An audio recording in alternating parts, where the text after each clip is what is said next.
እንዴ በጓደኛው ቀለበት ነው ያገቡት። ከዛ እሷ ማረገችልኝ የራሷን ማረኩላት። ስንወጣ እግዚአብሔር ይስጥልኝ ብዬ መለስኩለት። ስለ ባለቤቱ ይንገሩ። ባለቤቴ ሌላ ሴት ብትሆን ኖሮ ትፈታኝ ነበር። ስንት ብር አለ ብትለኝ ዛሬ አላውቀውም። ባለቤቴ የምትጠይቃት ነው የሚቻለው አላውቀውም። በጣም ሲምፕል የሚባል ላይፍ ነው የምኖረው። ገንዘብን እኔ ልቀልድበት እንጂ እሱ እንዲቀልድብኝልኝ አልፈልግም። አሞኝ እኔ ሆስፒታል ተኝቼ አላውቅም። ኧረ አዎ። ስንት ዓመት ሆነው? 71 አባቴ እናቴን ከባል ላይ ጠልፎ ነው የሚያገባት።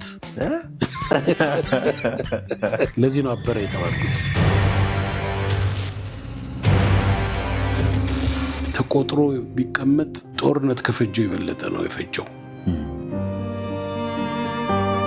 በቀን በአንድ ቤተክርስቲያን ውስጥ እስከ 12 ሰው የሚቀበርበት ወቅት ነበር።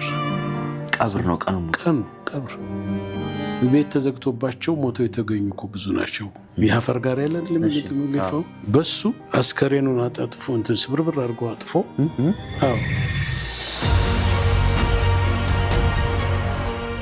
በካልኩሌሽን የሚሆን ነገር የለም። እኔ አንድ ማውቀው ልጅ አለ 7 አይነት ክራይቴሪያዎች አወጣ ለማግባት፣ 7ቱንም የማታሟላ አገባ።